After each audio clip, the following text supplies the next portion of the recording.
There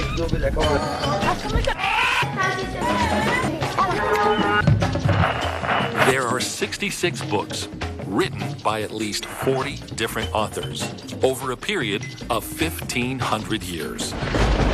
The Bible is one of the world's best-selling and most read books of all time. The Bible has been translated into 531 languages and is the most ancient book still in existence, filled with real events, places, people, and dialogue. And yet, millions have never heard, seen, or read a Bible. For followers of Christ, the Bible is a source of guidance, hope, and encouragement. We believe the Bible is the inspired Word of God that explains life and God to us and contains the message of salvation for everyone who accepts it. At Global Point Ministries, our goal is to take this message of salvation to remote parts of the world and not only share this life-saving message, but gift each person a free copy of the Bible to guide them on their newfound journey as a follower of Jesus Christ. We'd like to ask you to prayerfully consider partnering with us to help us purchase thousands of Bibles to be given away in every country we visit. Global Point Ministries. Giving Bibles, giving hope.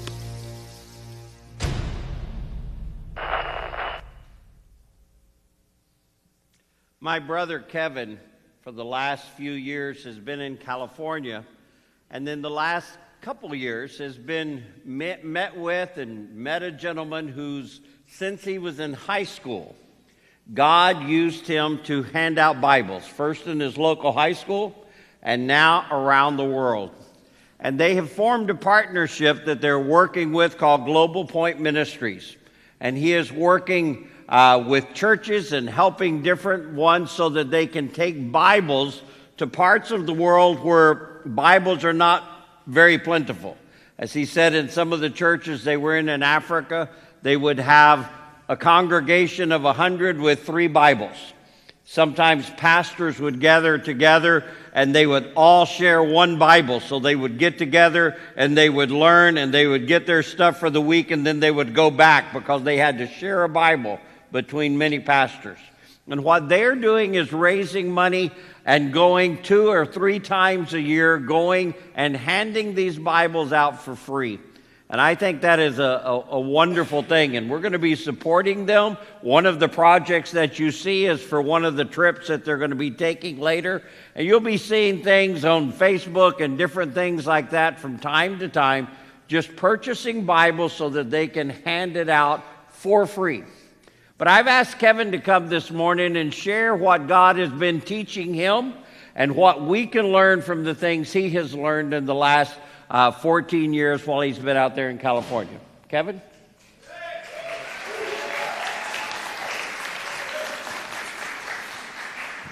How you guys doing?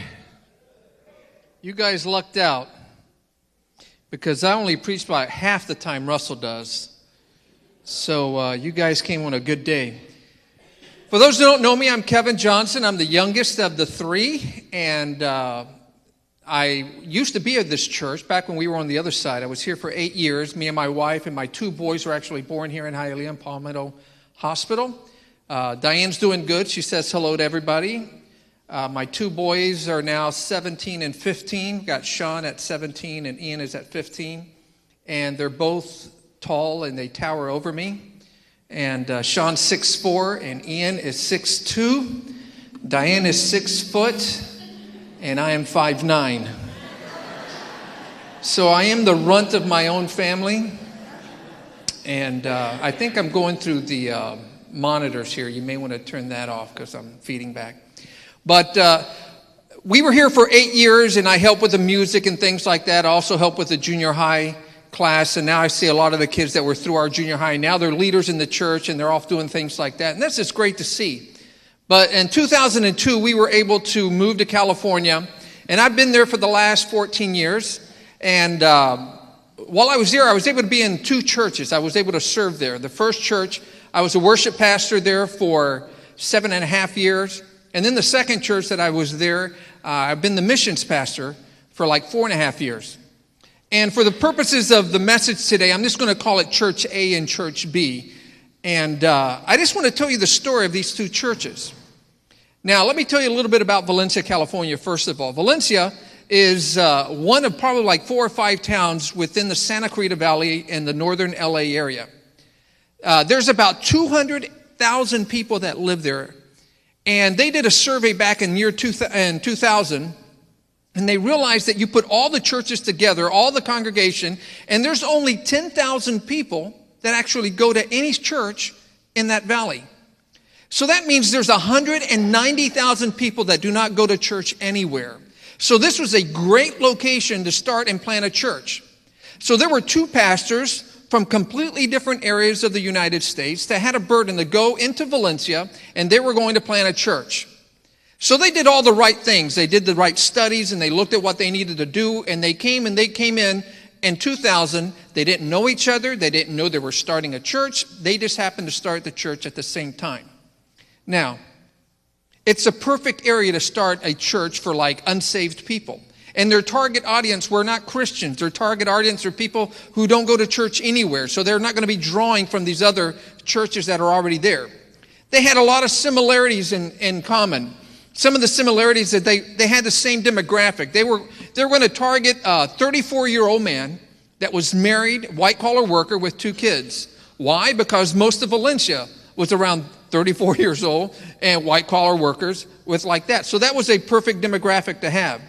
They were both very good dynamic speakers. They could go and they could speak and talk about the truths in the Bible in a very clear and practical way that people would sit there and understand. Those that weren't Christians or grew up in church, they could understand the Bible in a very practical way. They knew that since they were going to be asking families to come, they wanted to make a priority and make sure that their children's ministry was top-notch. They made sure the security was good. They made sure the conditions were good. Something where people would go and be able to feel comfortable to leave their children and go in and go to a worship service. We're in LA. That is like the entertainment capital of the world. So the music, they put a good emphasis on the music.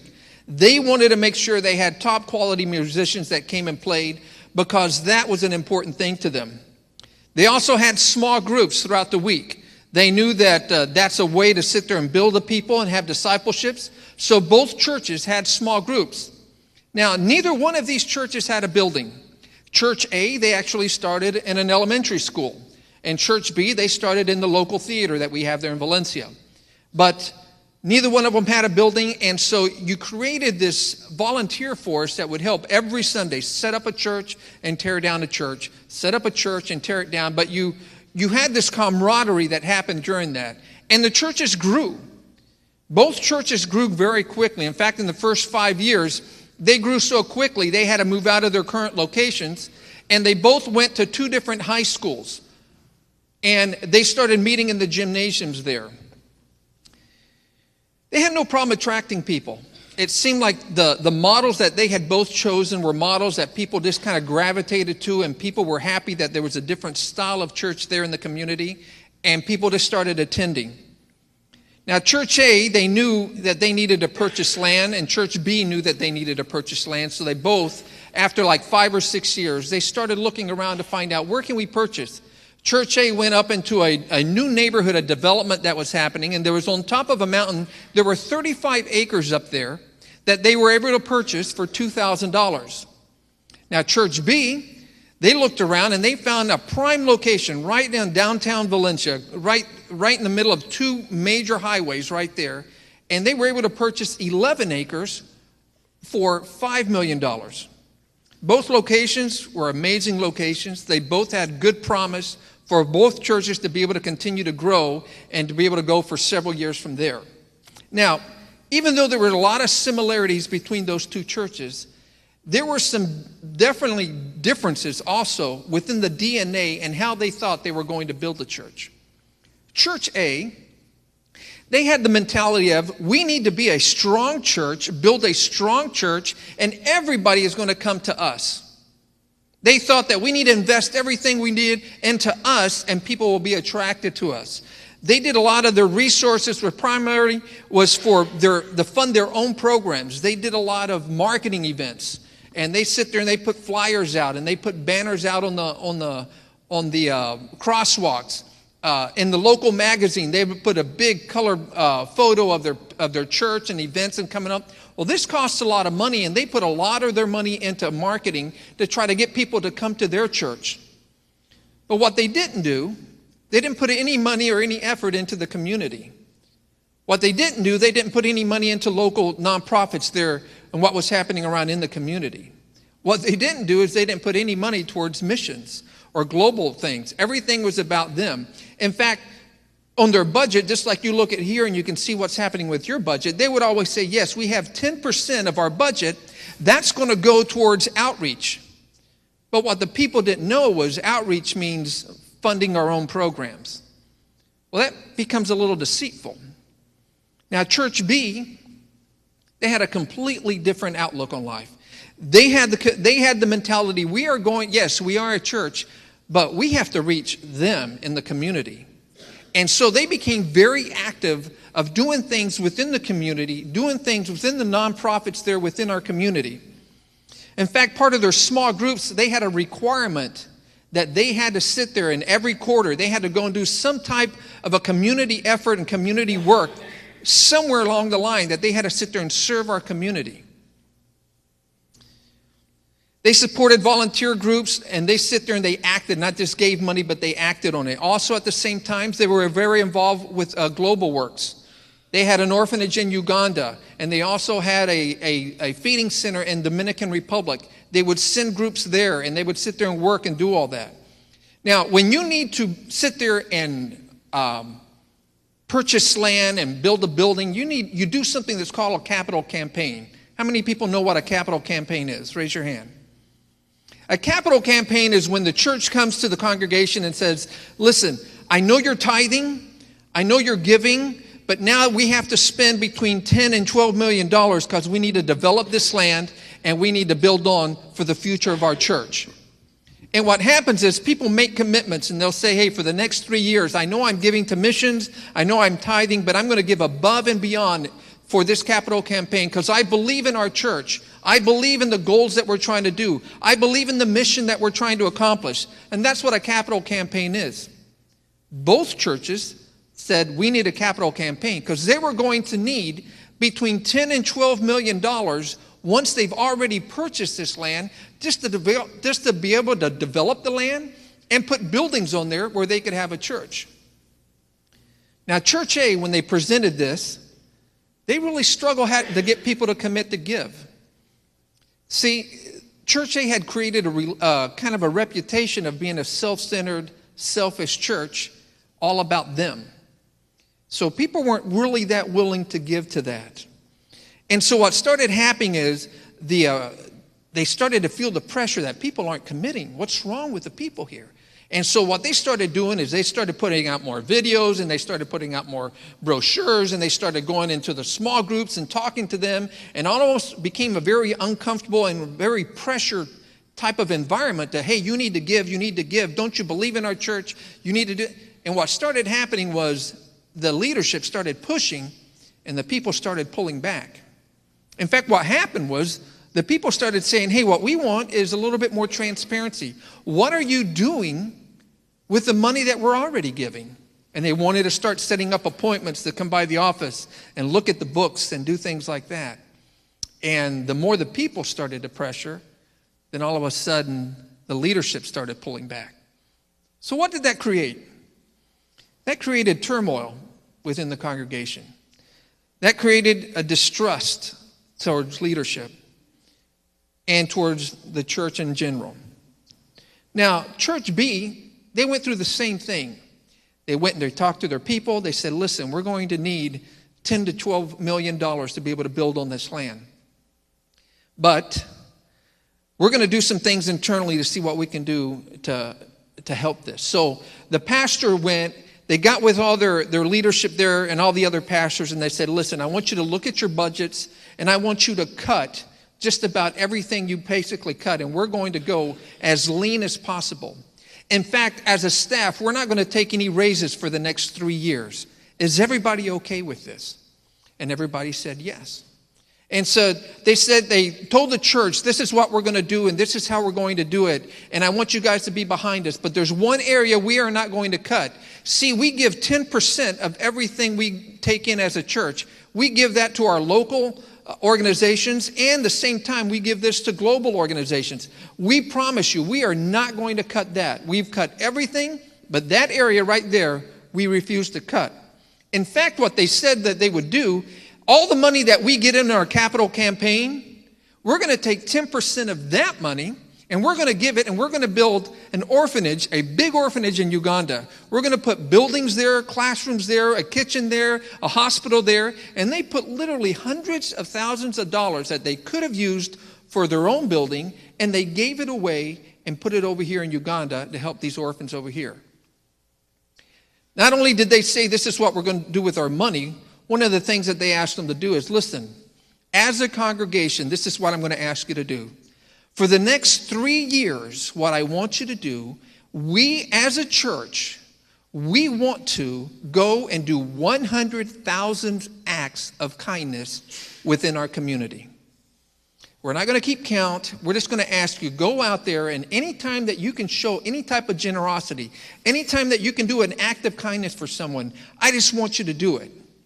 So what happened within our neighborhood? What happened within our community? All of a sudden, people were buying groceries for the person behind them. All of a sudden, you go to Starbucks, and they was just like, no, I want to buy mine and theirs. And then that person felt guilty, so they bought the one behind them. And they bought the one, I don't know, I went for almost a year without paying for Starbucks because people kept buying me Starbucks.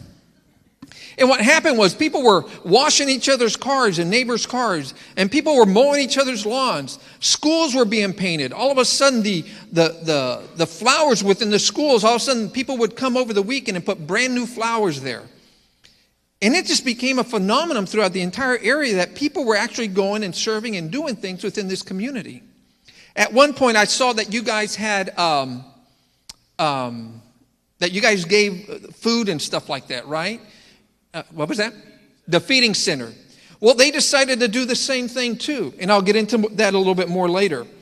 But this took off, and it just seemed like all of a sudden the church just had this great reputation as a giving church.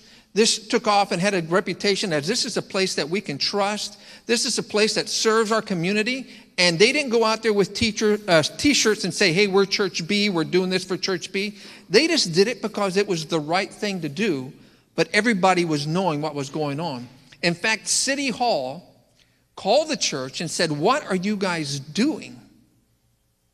We are having more people call us and say, hey, is there anything we can do for City Hall? Is there a project that you could do that we could have some people get together and do? And it became a phenomenon of what was happening within that community. Now, let's jump ahead 15 years later. Now we are in 2015. I know it's 2016, but 15 years later since they planted this church, where are both of those churches? Church A, after struggling for years of trying to meet the payments of their mortgage of that property, they had a default on the loan, and they had to give the property back to the bank. They never had a chance to develop the land. In fact, they were averaging over 900 people, and today it's under 200, and they're barely surviving. Their lead pastor, they basically ran him out of town. They've had 2 pastors since then, and they're nice guys, but they just don't seem to be able to get any momentum because they're such in debt. They are so far behind. And when I've talked to them, they said, listen, we would really like to help. We would really like to give. We really want to serve, but we don't have the money to do it. And they still don't have the faith to step out and start doing. They still don't do anything with global missions. Every time that we've talked to them about anything, they said, no, I'm sorry, we just can't do it.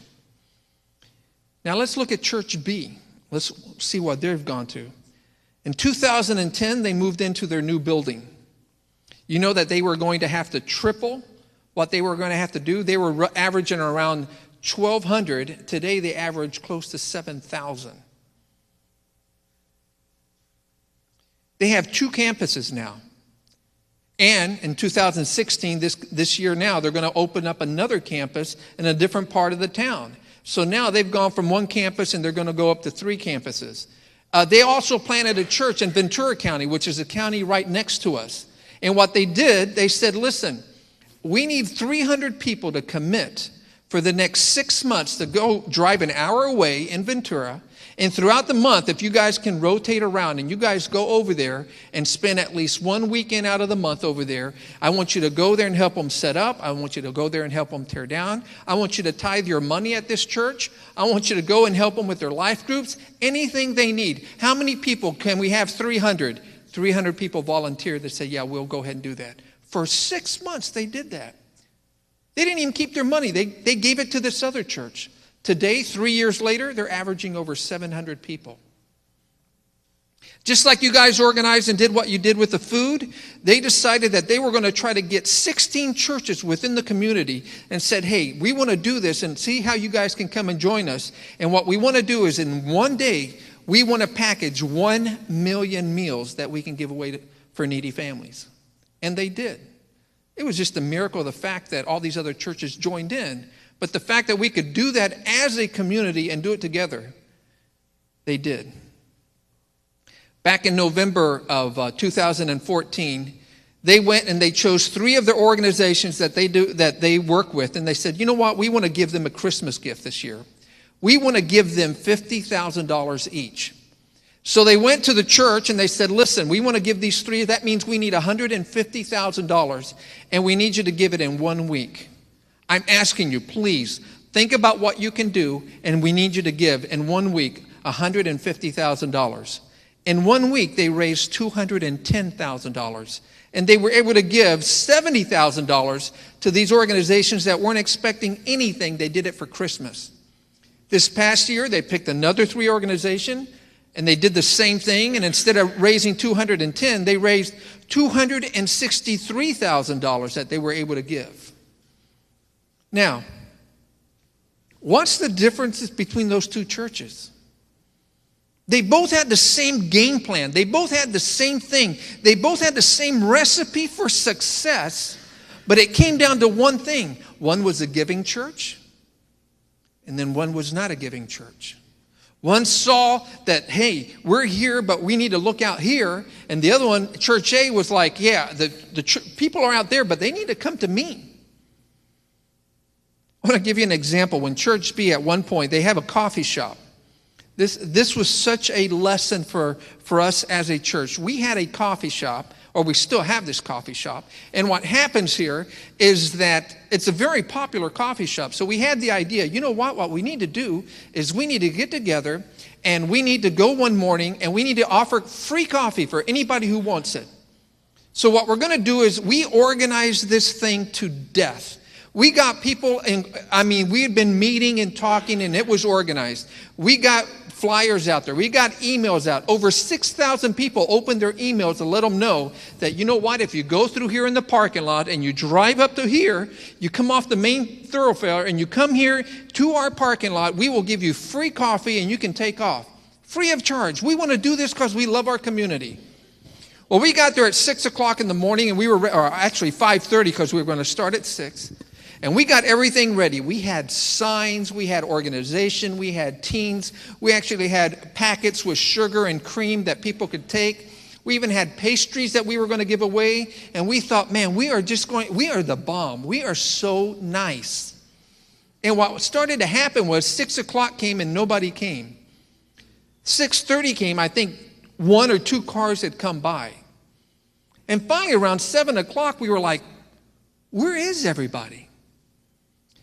Me and a couple guys, we sit there and said, you know what? Why don't we go out here to where the stop sign is out here, or to the stoplight, and when people stop out here, what we're going to do is we're just going to walk through the lanes like they do in here in Hialeah, and they're just going to walk through the lanes, and instead of trying to sell you something, we're going to give you a free coffee.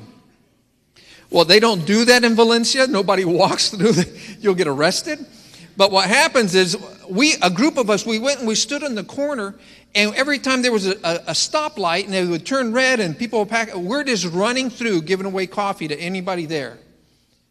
And within 1 hour, we gave away all the coffee. At one point, there was like 5 of us. The bus stopped, And I asked the guy to open up, and I get up, and we're just going and handing coffee out to people sitting on the bus, and we ran out the back door. And it was such a lesson to us. It was a huge lesson. Here we are. We were organized. We were going to do it all the right way. We had the email, the promotion, the teams, the meetings, everything. Nobody wanted to come to us. If we're going to bless the people, we had to leave our church. We had to go out to where the people are, where the cars are, and then give them. Great lesson for all of us that day. Now, I could go through on and on and on and tell you stories of what has happened, but it all boils down to generosity. And when I think of generosity, you look it through the Bible, and there are a bazillion stories of giving and generosity, but my favorite has to be a story in Genesis chapter 24. And in Genesis chapter 24, we see a story of a young girl. The Bible doesn't really tell us that much about this girl, but that it's not like she had some big title. It's not like she had some big education or big talents. She was just a regular girl in a regular family that had regular chores just like me and you. And this girl got up, and every day, like what she does, is she goes, and one of her chores is she had to go to the water well, and she would go and she would get water for her entire family, and she would put them in containers and bring them back to the house just to make sure that the family had water. And this day, just like every other day, she went down to the water well, and she goes, and she's pulling up water, and she sees this man walking to her. As this man starts walking towards her, she looks up at him, and the guy comes and says, "Can I have a glass of water, please?" So I'm sure she gets some type of a container, gets water into it, and goes ahead and hands it to him. And she looked back and she realizes this gentleman has 10 camels. So she says, "Would you like for me to sit there and get water for your camels too?" Now, we need to take a pause and realize what she just said. See, 10 camels, each camel drinks about 20 gallons of water. She had 10. That's like 200 gallons of water. So it wasn't just, "Hey, here, have a glass of water." What she had to do is she was going to have to take water out of this well, over 200 gallons of water, put it in some type of a container that these camels can do, organize the camels, have them come by, get their water, and leave. This was probably a 3 to 4 hour commitment that she had made to a stranger. Are we grasping what's happening here? This was not just a typical, "Let me pay for your Starbucks."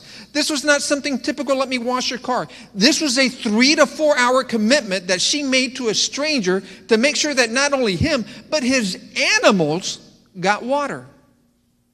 That is an act of generosity. But let me tell you what happened. She had no idea who she was offering water to. Because see, if you go further on, this gentleman that came and asked for water, he was the main,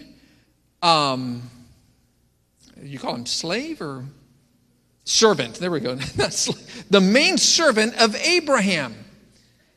He was the main servant of Abraham, and Abraham had come to him and said, "Listen, I need your help. My son Isaac needs a wife. I don't want him to get a wife from where we're living. I want him to get a wife back from where we came from, back in the old country. So could you do me a favor? I want you to go back to the old country, and I want you to find a wife for my son Isaac. Can you do that?"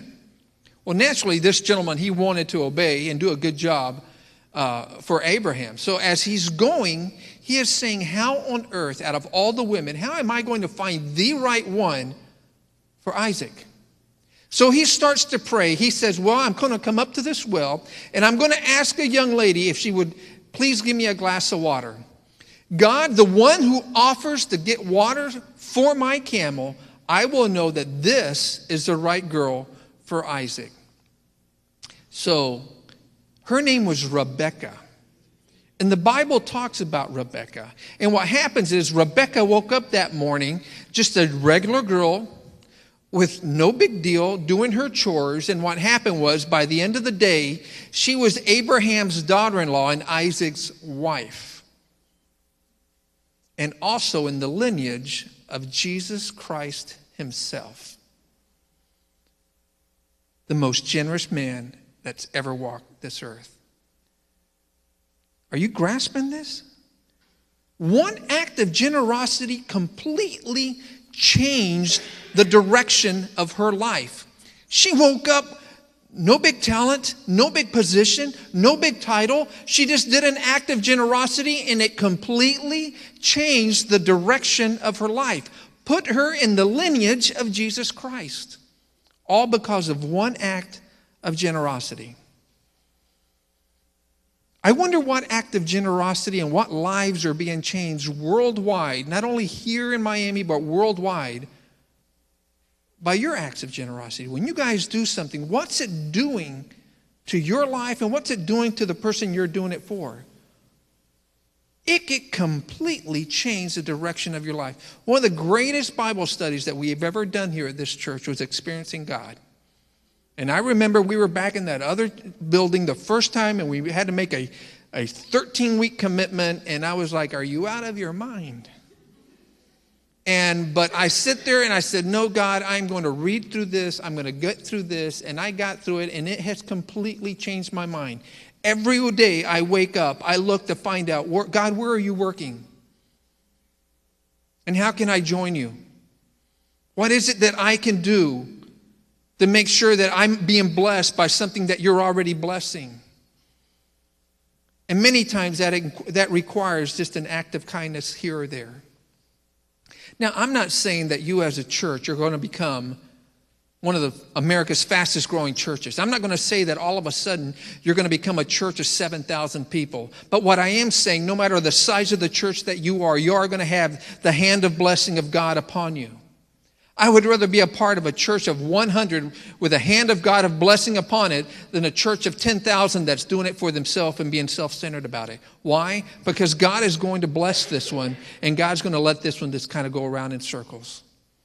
Success is not based on numbers. Success is not based on the things that we can do. God just asks us to obey. He says, let me be the one that creates success. Just obey. When you see a need, meet it. When you see something that needs to be done, do it. If somebody needs money, if somebody needs a sandwich, if somebody needs your time, just offer yourself.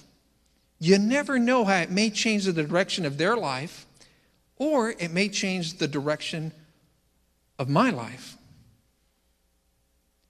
When I sit here, and I always talk about IBB, because my entire family is part of it, and I brag about what you guys do.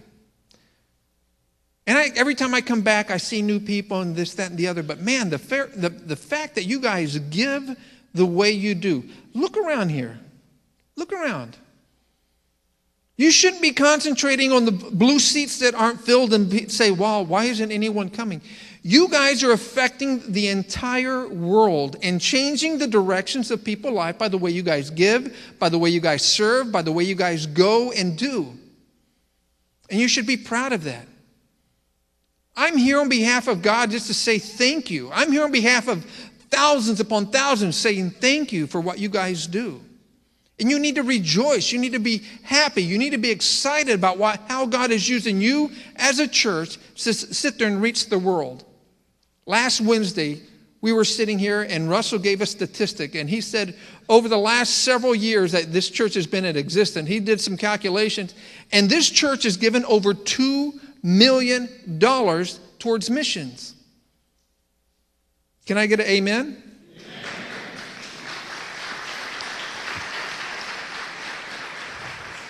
And they say that for every $10 that affects a soul. That's over 200,000 people have come to know Christ just because of what you guys are doing. Well, let me tell you, it's going to be a lot more than that. Because those people know people that have been affected. And those people, when we get to heaven, there are literally going to be millions of people that have been affected and that are standing in there because of your generosity and what you guys do here. But it's just not a money thing. It's how are we going to affect our family? How are we going to affect our neighbors? How are we going to affect our community? How are we going to affect every area that we live in? And let me tell you, God is going to bless you guys immensely. This week, we saw just a tip of the iceberg of what God is doing through you guys. And I'm here to say thank you. I'm here to say God is happy. When God looks down upon IBB, he smiles. Not because you're perfect. It's because you're giving, because you have a heart of generosity, and you have a heart for people, and you have a heart for people not only in this community, but all over the world, and that makes God smile. And every day when we wake up, we need to ask God, what do I need to do just to make you smile? I just want you happy with me. And my challenge for you today, keep your eyes wide open. Look around. You never know what act of generosity may change the direction of your life, or what that act may change in the person you're doing it for. God bless you.